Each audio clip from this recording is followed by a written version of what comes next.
Hi, I'm Kurt Schlichter, and this is the introduction, first episode, the debut of my new show. Now, maybe some of you guys know me from Twitter. Every once in a while, I get on this thing and I tweet a little. Sometimes it's a little, how do I say, edgy. But people seem to like it. I'm also a senior columnist for Town Hall. I'm a trial lawyer here in Los Angeles. I'm also a retired United States Army colonel. Went to the Army War College, which is a party war college, unlike those other war colleges. And I have a degree in, master's degree in strategic studies. So I kind of do a lot of things. Let's start off with something that's been bothering me a little bit. Well, a lot of things bother me, but this has bothered me a lot. It has to do with principles, and it has to do with class. Now, you may know that Barbara Bush died now. She was the wife of George H.W. Bush, the first President Bush, and she was also the mother of George W. Bush. She was also the mother of Jeb Bush, which is kind of an asterisk. Now, look, I am not generally a fan of the Bush family, politically, all right? And there are lots of reasons, and, you know, it will be a time and a place to go into those. This isn't the time. This was a great American, 92-year-old lady, the wife of a president, the mother of a president. She supported that family.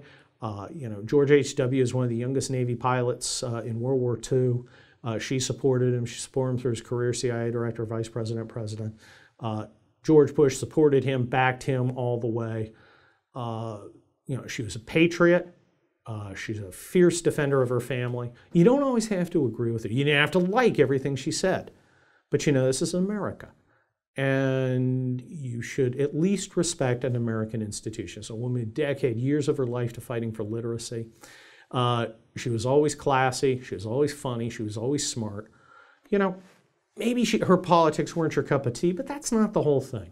That's not everything. Politics is just one aspect of how we should live our lives.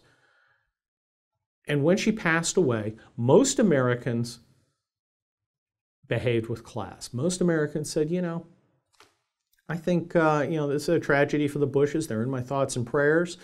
This isn't the time for, you know, taking out our pet peeves on the Bushmen at the time where this wife and mother has passed away. And most people didn't. Barack Obama put out a nice tweet, and I think Bill Clinton did too, and various other people, you know, said nice things. And that's all right and proper, and that's how it should be. But then again, not all people did that. Not all people acted with the kind of class that we might expect. And if you are on social media, you're not going to be surprised, because social media seems to somehow unleash the id in people. Somehow, you get on social media, suddenly you decide, I'm going to say whatever I want. I'm going to say it however I want. And you know, sometimes you shouldn't. Now, I want to make a big distinction here. A big distinction about saying what you want to say legally and saying what you want to say morally. Legally, nobody can stop you. You're not going to get a cop knocking on the door, unless you're in England, to arrest you for saying something that's, you know, offensive to the elites or offensive to others. But simply because you have the freedom to do something, to make an idiot of yourself, you don't always have to do it.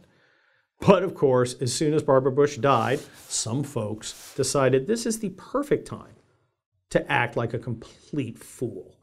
One of them was apparently a Stephen Colbert writer. She decided this is a great time to make fun of this 92-year-old woman's looks.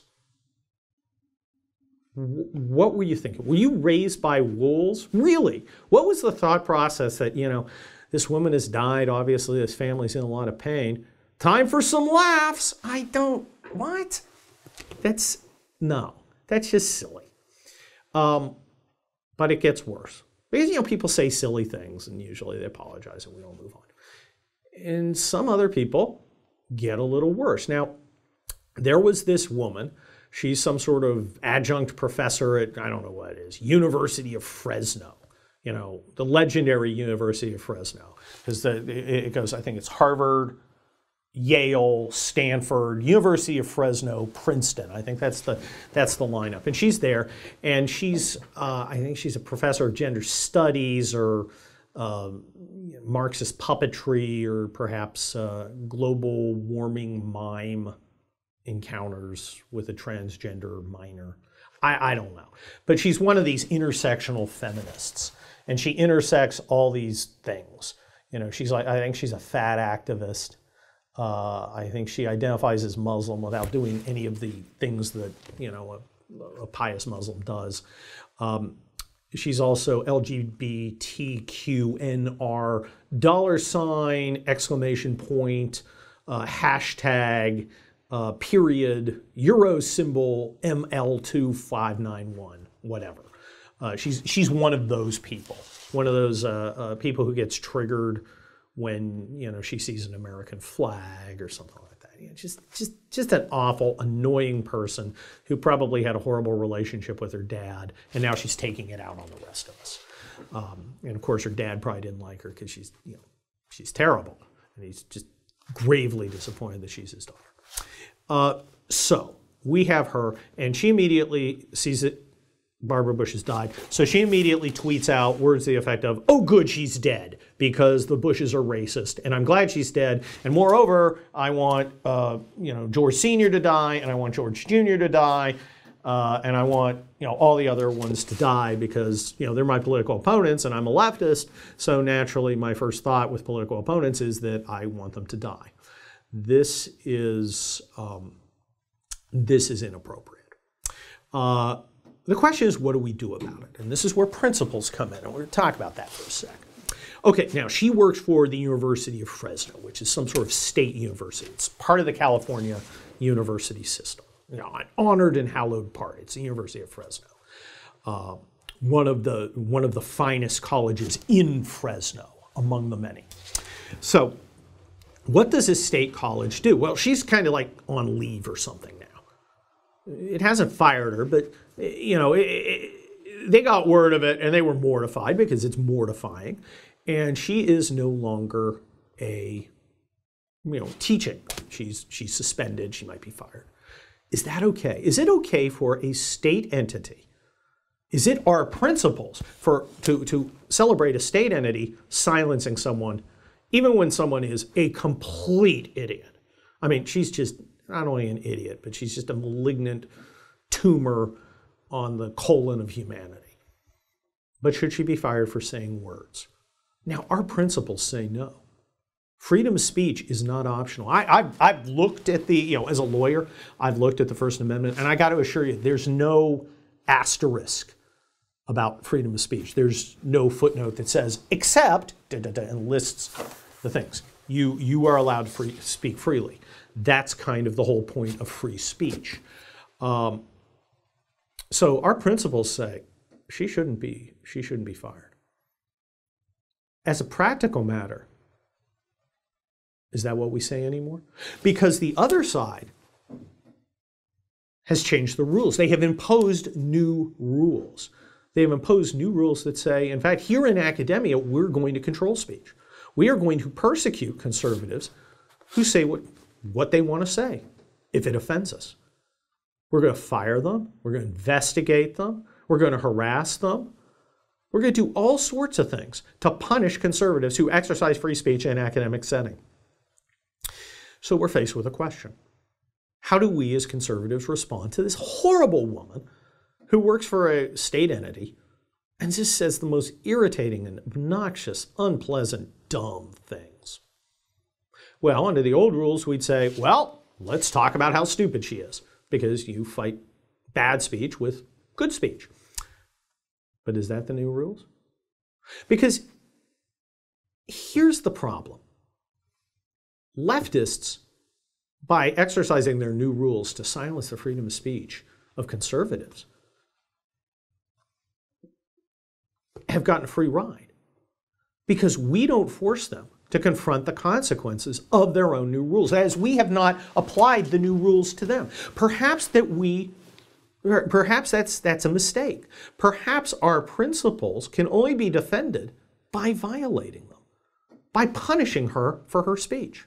Now hear me out. And I'm not sure I'm advocating this, but it's certainly something that we've got to talk about.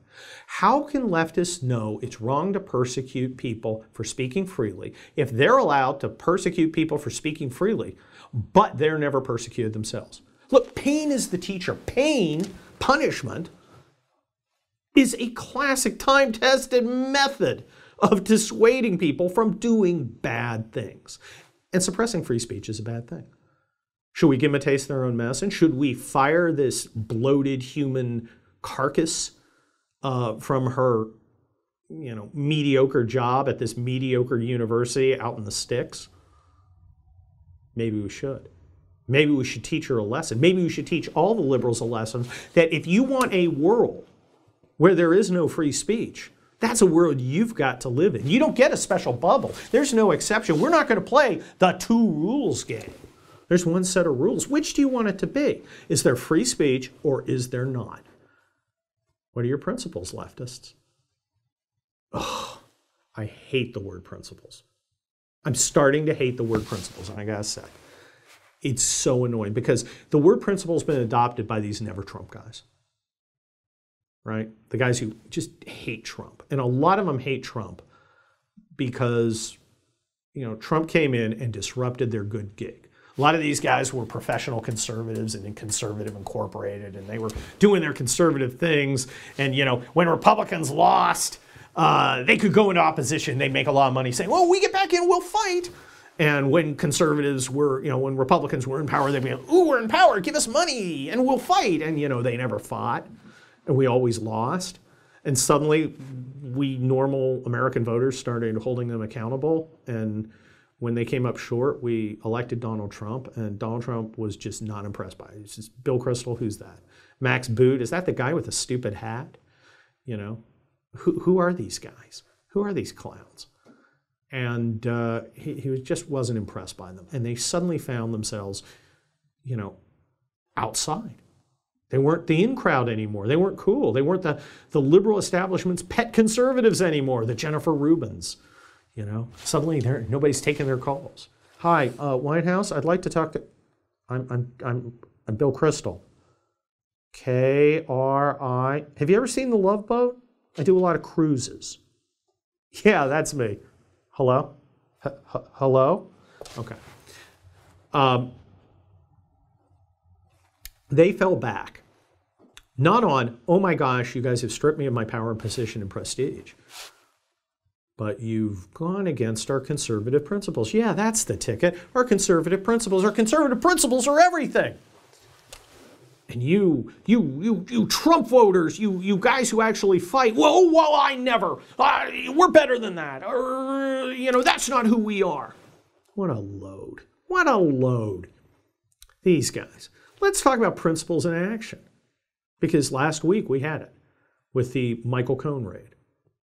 Michael Kohn was Donald Trump's lawyer. And for reasons that are still unclear, a bunch of federal agents went in and raided his law office. Now, lawyers have attorney-client privilege material. And we'll talk about attorney-client privilege in a minute. But attorney-client privilege material is privilege. It means people can't look at it. Why?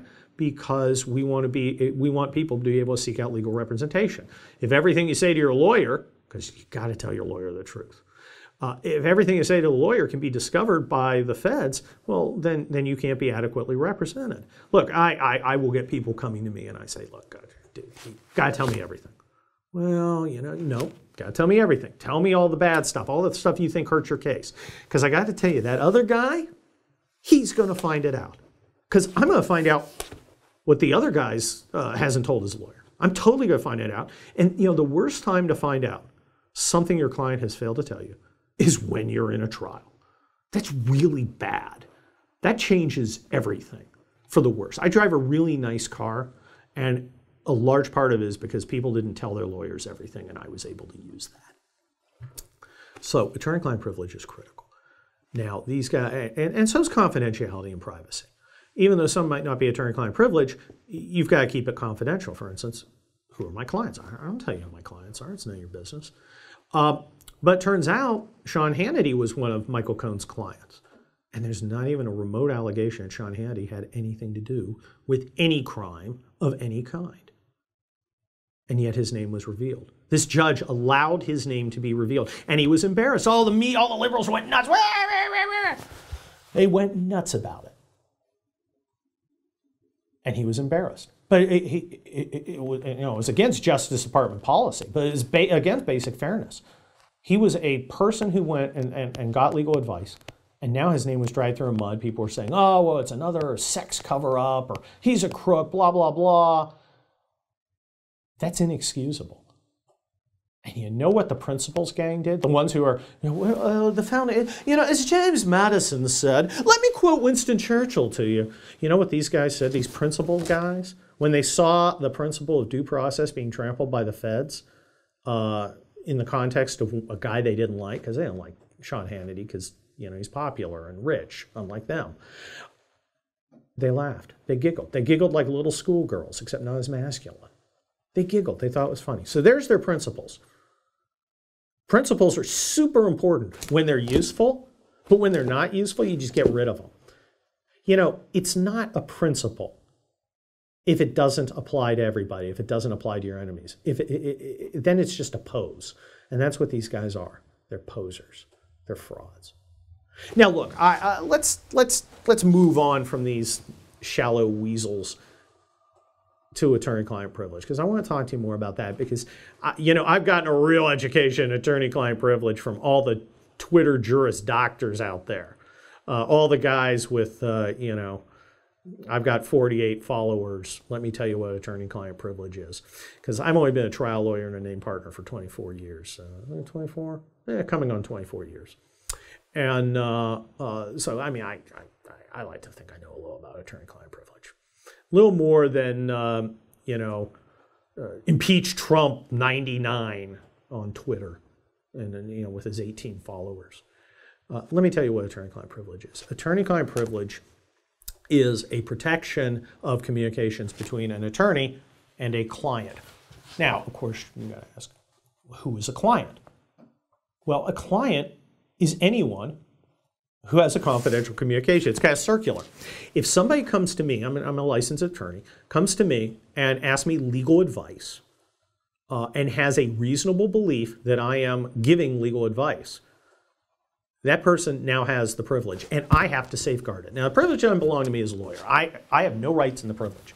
My obligation is to defend it.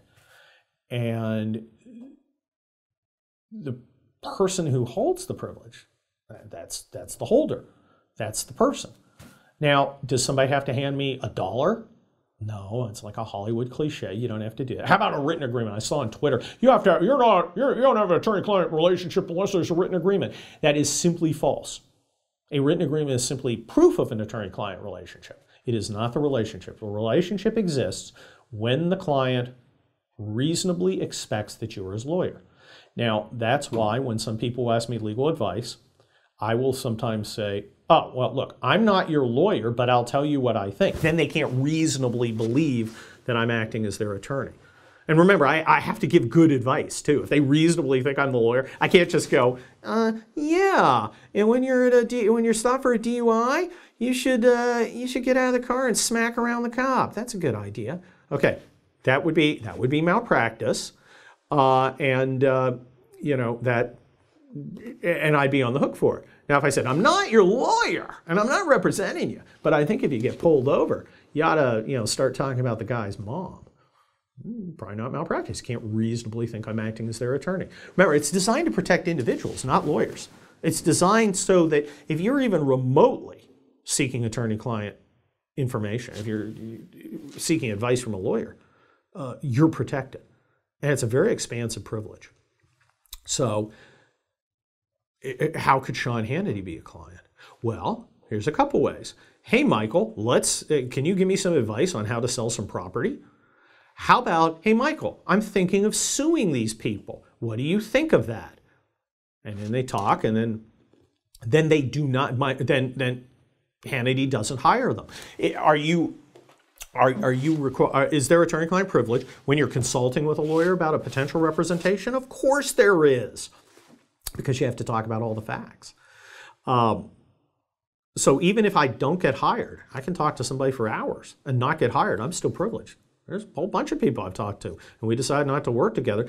Their stuff is still privileged. And as a columnist and a conservative commentator, this is a giant pain because so many of my good stories I treat as attorney-client privilege, because anytime anybody talks to me, I just naturally try and keep it confidential. Sometimes I'll say, I'm not your attorney, blah, blah, blah, and make it real clear. Other times, somebody says, hey, Kurt, guess what I heard? What do you think? And I don't specifically tell them I'm not your, I'm going to keep it in confidence. You can't go wrong keeping it in confidence. Now, are there exceptions to this very, very important rule? Very important rule. Yeah, there's one called the crime fraud exception. And crime fraud exception is kind of interesting. Crime fraud exception is that a lawyer and a client cannot protect their communications if they were made in furtherance of a crime. That is, if the client came in and said, okay, let's go rob this liquor store. And I said, that's a great idea. Let's go rob that liquor store. Nope, no attorney-client, because it's a crime fraud thing. If he said, I want to go into this liquor store with a gun, point it at the guy behind the counter and say, give me all your money. Is that legal, Kurt? Because I plan to do it. No, that's a really bad idea. That is not legal. And my legal advice is that you do not do that. Oh, okay. That is covered by attorney-client privilege. Attorney-client privilege is designed to allow people to be talked out of doing something that's illegal. It comes up a lot in transactional stuff, in election stuff. Hey, can I organize my political action committee this, and this way? And that way I can get money from over here, but I don't have to report it. Is that okay? No, that's not okay. You've got to do it. This section and that reg says this, and you've got to, you can't do that. Oh, okay. So sometimes people come to me, people come to any lawyer and say, I want to do something. And your advice is, no, that's probably not going to be legal. And they're trying to find out if it's legal. We want to encourage that, and that is not under the crime fraud exception. Okay, the crime fraud exception does not mean, or should not mean, that the feds plow into your office, take all your attorney stuff, confidential and client privilege and non-client privilege stuff, and put it out there and paw through it. That is not, looking for something that falls under the crime fraud exception. That is improper, and it should not happen. It may happen here because, of course, as we've seen, the law doesn't seem to matter anymore because principles don't seem to matter when it comes to taking out Trump or Trump allies. But what should happen, first of all, is they shouldn't take most of the attorney-client stuff in the first place. Any warrant should be narrowly tailored so that that stuff is not swooped up. This federal judge, who's a friend of the Clintons, she hopefully will appoint what's called a special master, and that's a neutral, probably a former judge, who'll sit down and look at the stuff and go, okay, this stuff is privileged, this stuff is not privileged and covered by the warrant, and you guys can have it. Instead of having an FBI taint team, how apt, going through stuff going, ooh, privileged stuff, ooh, unprivileged stuff, let's leak it. Because they're going to leak it, because stuff's already leaking. Now, let's also distinguish confidential information. The fact that Sean Hannity had an attorney-client relationship with Michael Kohn, and we don't know what it was, may or may not be covered under attorney-client privilege. But even if it isn't, it should be confidential. It's private. It should never have been disclosed in open court because he was subject to embarrassment and humiliation by it. Fairly, or more likely unfairly. And that's one of the dangers here when we put aside our principles. It's becoming essential to these people. The only thing that matters to them is getting rid of Donald Trump. And they're willing to do anything, willing to abandon the basic principles of due process to do it. I think it's disgraceful. I think it's disgusting. And I think it's got to stop. Will it stop? I don't know. I think maybe the president's got to stop it. I think maybe the president needs to fire Jeff Sessions, move Scott Pruitt over, and make him the Attorney General because he's not recused. And he can get in there and regulate because this is going nuts. This is going crazy. And we are getting far afield of our principles. And, you know, that's been kind of the theme of our talk today. How do we balance our principles against the new rules? Because, you know, when you impose new rules, you impose them for everybody. I think the liberals are going to miss the day when attorney-client privilege was sacrosanct. I think they're going to miss the day when free speech was sacrosanct. I think they're going to miss the day when people could do politics as normal instead of politics as blood sport. But we'll see. Anyway, I just want to thank you for being part of my debut here on Rebel Media.